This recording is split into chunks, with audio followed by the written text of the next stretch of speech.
வணக்கம் குட்டீஸ். இன்னைக்கு பரமார்த்த குரு கதையை படிக்கலாம் வாங்க. அதுக்கு முன்னாடி பரமார்த்த குரு கதையை பற்றி நம்ம தெரிஞ்சுக்கலாம். இது ஒரு நகைச்சுவை கதை, ரொம்ப காமெடியாக இருக்கும். இது யூரோப்பில் ரொம்ப ஃபேமஸ்ஸு. அங்கே ஜீன் டி லா ஃபாண்டைன்கிறவர் தான் இதை எழுதியிருக்காங்க. இதை தமிழில் வீரமா முனிவர் அப்படிங்கிறவர் தான் நம்ம தமிழ் கல்ச்சருக்கு ஏற்ற மாதிரி டிரான்ஸ்லேட் பண்ணியிருக்காரு.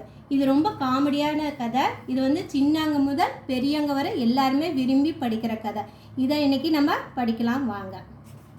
கதையின் பெயர் ஒருவர் எங்கே. பரமார்த்த குரு கதை நகைச்சுவை நிரம்பியது. நகைச்சுவைனா காமெடி, ஃபுல்லாக காமெடியாக இருக்குது இந்த கதை. அந்த குருவுக்கு மட்டி, மடையன், பேதை, மிலேச்சன், மூடன் என்று 5 சீடர்கள். பார்த்தீங்களா, அந்த குருவுக்கு சீடர்கள் 5 பேர். பேரை பார்த்தாவே காமெடியாக இருக்குல்ல. அனைவரும் அறிவு விலாசம் இல்லாதவர்கள். அப்படின்னா நாலேஜ் இல்லாதவங்க. பேரே மூடன் முட்டான்னு இருக்கிறப்ப அவங்க எப்படி நம்ம தெரிஞ்சுக்கலாம். ஏன்னா நாலேஜ் இல்லாதவங்க, இன்டெலிஜென்ட் இல்லாதவங்கலாம். ஒரு சமயம் அவர்கள் ஒரு ஆற்றை கடக்க இருந்தனர். ஒரு தடவை அவங்க என்ன செய்கிறாங்க, அந்த 6 பேர், குரு ஒருத்தர், 5 சீடர்கள், மொத்தம் 6 பேர். அவங்க ஒரு ரிவர், ஒரு சைடுலேருந்து இன்னொரு சைடு போகணும் அப்படின்னு இருக்காங்க. நீர் ஓடிக்கொண்டிருந்தது. ரிவரில் தண்ணி போயிட்டு இருக்கு. இறங்கி சென்றால் ஆறு தங்களை விழுங்கி விடுமோ என்று அஞ்சினர். ஒரு பக்கத்துலேருந்து இன்னொரு சைடு போகிறப்ப ஆறு தண்ணி போதில்ல, அதனால அந்த ஆறு நம்மளை விழுங்கிடுமோ அப்படின்னு அவங்க பயப்படுறாங்க. அப்போது ஒருவன் குதிரையில் ஏறி ஆற்றை கடப்பதை கண்ட பிறகுதான் அவர்கள் ஆற்றை கடந்தனர். அவங்க பயந்துக்கிட்டே இருந்தாங்க. எப்படிரா இப்படி தண்ணி போகுது, என்ன செய்யறதுன்னு அப்படியே பயந்து நின்றுட்டு இருக்காங்க. அப்போ ஒருத்தன் குதிரையில் ஹார்ஸில் வரான். அவன் அந்த ரிவரை ஒரு சைடுலேருந்து இன்னொரு சைடு போகிறத பார்த்தோன்னு தான் இவங்களும் சரி அப்படின்னு சொல்லி ஒரு பக்கத்துலேருந்து இன்னொரு பக்கத்துக்கு போகிறாங்க. அக்கறை சென்றதும் தங்களை எண்ணி பார்த்தனர். ஒரு பக்கத்துலேருந்து இன்னொரு பக்கம் ரிவர் சைடு போனோன்னே அவங்க என்ன செய்கிறாங்க, எல்லாம் எவ்வளோ பேர் இருக்கோம் அப்படின்னு சொல்லி கவுண்ட் பண்ணி பார்க்குறாங்க. குரு தன்னை கணக்கில் கொள்ளவில்லை. குரு என்ன செய்கிறாரு, அவரை விட்டுட்டு சீடரை மட்டும் 1 2 3 4 5 அப்படின்னு என்றாரு. அதனால் 6வரில் ஒருவர் குறைவதாக நினைத்து அலறினார். அதனால் அவருக்கு என்ன வந்துச்சு, 6 பேரா, ஆனால் அவர் கவுண்ட் பண்ணுறப்ப அவரை விட்டதுனால 5 தான் வருது. அப்போ அது ஒருத்தர் கம்மியாக இருக்காங்க அப்படின்னு சொல்லி அவர் பயப்படுறாரு. இன்னொருவன் எண்ணினான். அவனும் தன்னை சேர்க்காமல் என்ன ஒருவர் குறைவதாக கூக்குரலிட்டான். இன்னொருவன் சீடர் எண்ணறான். சரி, குரு எண்ணிட்டாரு, தப்பாக வருது சரின்னு சொல்லிட்டு சீடர் இன்னொருவன் அவனும் கவுண்ட் பண்ணுறப்ப என்ன செய்கிறான், அவனும் தன்னை சேர்க்காம மற்றவங்கள மட்டும்தான் அவன் கவுண்ட் பண்ணுறான். அதனால் என்ன செய்கிறான், ஒருத்தர் குறைவாக 5 பேர் இருக்கிற மாதிரி தான் அவங்க நினச்சிக்கிறாங்க. அதனால் அவன் கத்துறான். இவ்வாறு ஒவ்வொரு சீடனும் தன்னை விட்டு எண்ணி ஒருவர் குறைவு என்றனர். இந்த மாதிரி மாற்றி மாற்றி ஒவ்வொரு சீடனா என்றாங்க. எல்லாரும் என்ன செய்கிறாங்க, அவங்கள விட்டுறாங்க, மற்றவங்கள தான் கவுண்ட் பண்ணுறாங்க. அதனால் ஒருத்தர் குறையுதுன்னு நினச்சிட்டு அவங்க கவலைப்படுறாங்க.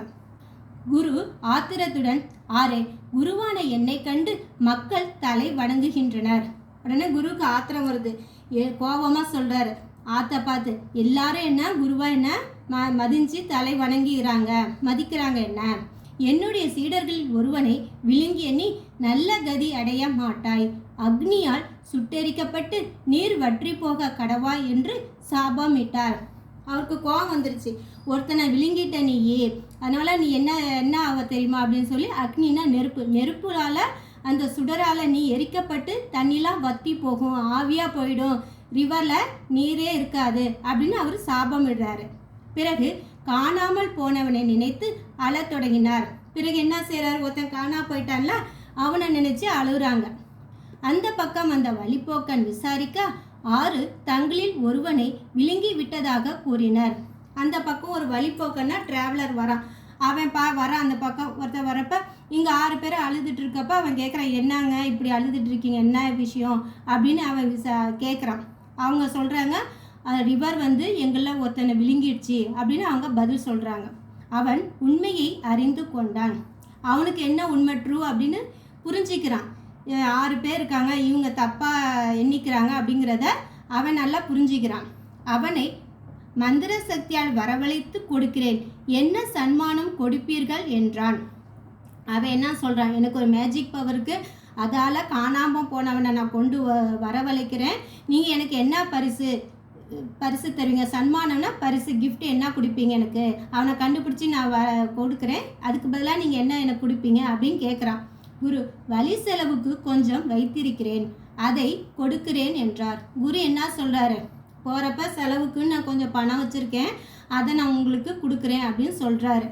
வழிப்போக்கன் அனைவரையும் வரிசையாக நிறுத்தி கையில் பெரிய தடி கொண்டு ஒவ்வொருவர் முதுகிலும் அடித்தான். அந்த டிராவலர் என்ன செய்கிறான்? அந்த பக்கம் வந்தவன் எல்லாரையும் வரிசையாக லைனாக நிறுத்தி கையில் ஒரு பெரிய தடினா குச்சி வச்சு ஒவ்வொருத்தர் முதுகிலையும் அடிக்கிறாங்க. அடி வாங்கியவர் 1, 2 என்று 6 வரை எண்ணினார். அடி வாங்குற ஒருத்தர் அடிக்கிறப்ப 1, ரெண்டாவதவங்களை அடிக்கிறப்ப 2, இப்படி ஒவ்வொருத்தராக 6 வரைக்கும் கவுண்ட் செய்கிறாங்க. அவர்களுக்கு சந்தோஷம் ஏற்பட்டது. 6 நம்பர் வந்தோன்னே எல்லாருக்கும் புரிஞ்சு போச்சு, 6 பேர் இருக்கோன்னு நினச்சிட்டு அவங்க ரொம்ப ஹாப்பியாக இருக்காங்க. அவனுக்கு பணத்தை கொடுத்து விட்டு சென்றனர். உடனே குரு என்ன செய்கிற? சொன்ன மாதிரி அவன் என்ன சொன்னான்? நான் கண்டுபிடிச்சி வரவழைச்சேன்னா எனக்கு சன்மானம், வெகுமதி, பரிசு ஏதாவது கொடுக்கணும் கேட்டான்ல. உடனே குரு 6 பேர் இருக்கிறாங்க சொன்னா அவங்க ஹாப்பியாகி கையில் வச்ச செலவுக்கு வச்ச பணத்தை அவனுக்கு கொடுத்துட்டு அவங்க போயிடுறாங்க. குட்டீஸ், மீனிங் படிக்கலாம் வாங்க. ஒருவர் எங்கே? அஞ்சினர் அஃப்ரைட் பயம், அக்னி ஃபயர் நெருப்பு, சாபம் த கர்ஸ், சுட்டெரித்தல் பர்னிங், சன்மானம் பிரைஸ் பரிசு, அறிவு நாலேஜ், வழிப்போக்கன் டிராவலர். பரமார்த்த குரு கதை, அதை பற்றி ஒரு சின்ன குறிப்பு. இது ஒரு நகைச்சுவை கதை. ஜீன் டி லா ஃபாண்டைன் என்னும் பிரெஞ்சுக்காரர் எழுதப்பட்டது. ஐரோப்பாவில் பிரபலமாக இருந்ததை வீரமா முனிவர் தமிழ் பண்பாட்டுக்கேற்ப மொழிபெயர்த்தார். பண்பாடுனா கல்ச்சர், மொழிபெயர்த்தல் டிரான்ஸ்லேஷன். குட்டீஸ், கதையை இன்னொரு முறை படிக்கலாம் வாங்க. ஒருவர் எங்கே? பரமார்த்த குரு கதை நகைச்சுவை நிரம்பியது. அந்த குருவுக்கு மட்டி, மடையன், பேதை, மிலேச்சன், மூடன் என்று 5 சீடர்கள். அனைவரும் அறிவு விலாசமில்லாதவர்கள். ஒரு சமயம் அவர்கள் ஒரு ஆற்றை கடக்க இருந்தனர். நீர் ஓடிக்கொண்டிருந்தது. இறங்கிச் சென்றால் ஆறு தங்களை விழுங்கி விடுமோ என்று அஞ்சினர். அப்போது ஒருவன் குதிரையில் ஏறி ஆற்றை கடப்பதை கண்ட பிறகுதான் அவர்கள் ஆற்றை கடந்தனர். அக்கறை சென்றதும் தங்களை எண்ணி பார்த்தனர். குரு தன்னை கணக்கில் கொள்ளவில்லை. அதனால் அறுவரில் ஒருவர் குறைவதாக நினைத்து அலறினார். இன்னொருவன் எண்ணினான். அவனும் தன்னை சேர்க்காமல் என்ன ஒருவர் குறைவதாக கூக்குரலிட்டான். இவ்வாறு ஒவ்வொரு சீடனும் தன்னை விட்டு எண்ணி ஒருவர் குறைவு என்றனர். குரு ஆத்திரத்துடன், ஆரே, குருவான என்னை கண்டு மக்கள் தலை வணங்குகின்றனர்.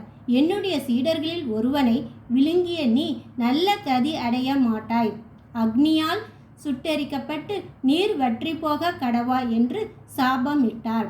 பிறகு காணாமல் போனவனை நினைத்து அழத் தொடங்கினர். அந்த பக்கம் வந்த வழிப்போக்கன் விசாரிக்க 6 தங்களில் ஒருவனை விழுங்கி விட்டதாக கூறினர். அவன் உண்மையை அறிந்து கொண்டான். அவனை மந்திர சக்தியால் வரவழைத்து கொடுக்கிறேன். என்ன சன்மானம் கொடுப்பீர்கள் என்றான். குரு, வழி செலவுக்கு கொஞ்சம் வைத்திருக்கிறேன், அதை கொடுக்கிறேன் என்றார். வழிப்போக்கன் அனைவரையும் வரிசையாக நிறுத்தி கையில் பெரிய தடி கொன்று ஒவ்வொருவர் முதுகிலும் அடித்தான். அடி வாங்கியவர் 1, 2 என்று 6 வரை எண்ணினர். அவர்களுக்கு சந்தோஷம் ஏற்பட்டது. அவனுக்கு பணத்தை கொடுத்துவிட்டு சென்றனர். குட்டீஸ், கதையை படித்து ப்ராக்டிஸ் பண்ணுங்கள். வீடியோவை சப்ஸ்கிரைப் பண்ணுங்கள், லைக் பண்ணுங்கள், ஷேர் பண்ணுங்கள், கமெண்ட் பண்ணுங்கள். அடுத்த வீடியோவில் சந்திக்கலாம்.